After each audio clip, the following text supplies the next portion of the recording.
Bismillahirrahmanirrahim. Assalamualaikum warahmatullahi wabarakatuh. Pemirsa Layak TV, ayahanda dan bunda di mana saja berada. Alhamdulillah kita dipertemukan oleh Allah dalam pembahasan lanjutan dari Konvensi Hak Anak. Kali ini kita akan fokus membahas tentang langkah ketiga pelaksanaan Konvensi Hak Anak, yaitu bagaimana konvensi ini bekerja.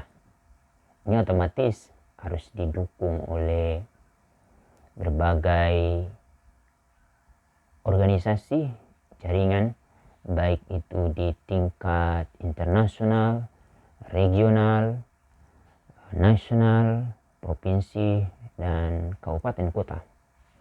Kalau di tingkat internasional, otomatis ada UNICEF di sana yang akan berkolaborasi dengan berbagai negara yang telah meratifikasi konvensi ini, dan UNICEF juga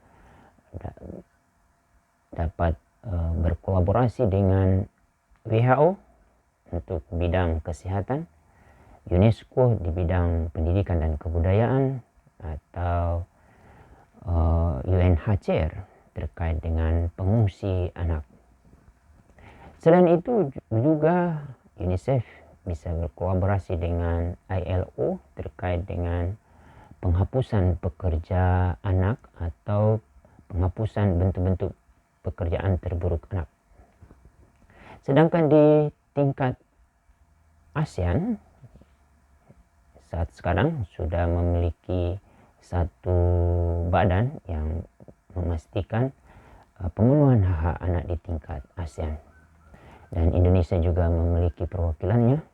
Sedangkan di tingkat nasional, otomatis sebagai koordinator adalah Kementerian Pemberdayaan Perempuan dan Perlindungan Anak, yang otomatis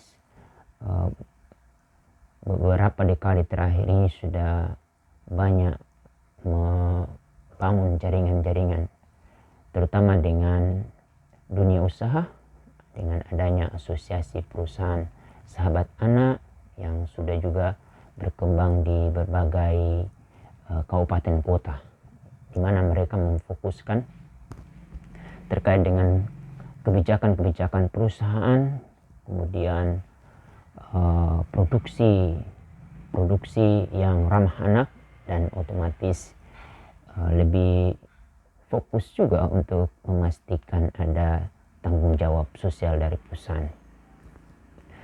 Sedangkan untuk organisasi kemasyarakatan, Kementerian Pemberdayaan Perempuan dan Perlindungan Anak sejak tahun 2016 juga telah memperkenalkan PUSPA. Ini gabungan dari berbagai organisasi, baik itu organisasi keagamaan, organisasi kemasyarakatan, lalu organisasi profesi, dan juga terlibat media massa.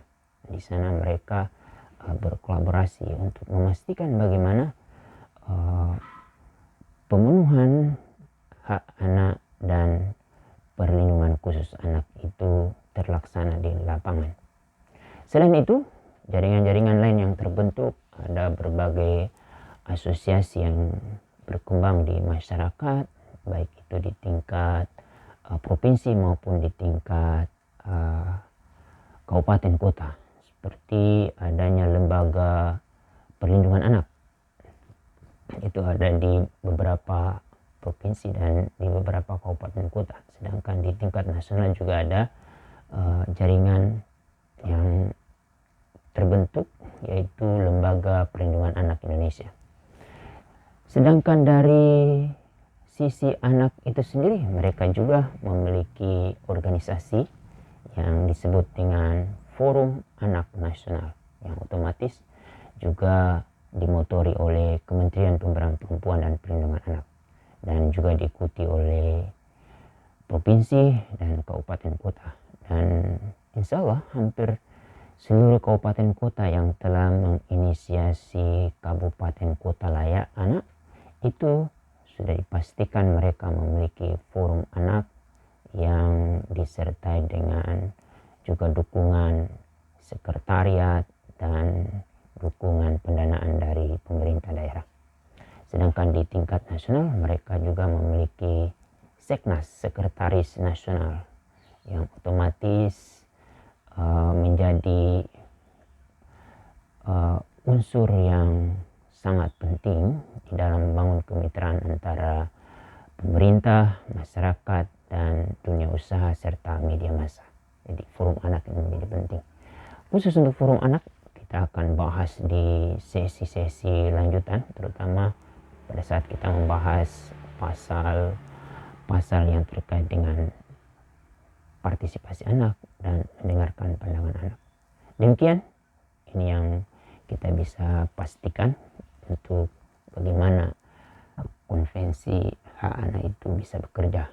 Ada pelibatan antara organisasi di tingkat nasional dengan internasional, regional, dan lokal. Demikian.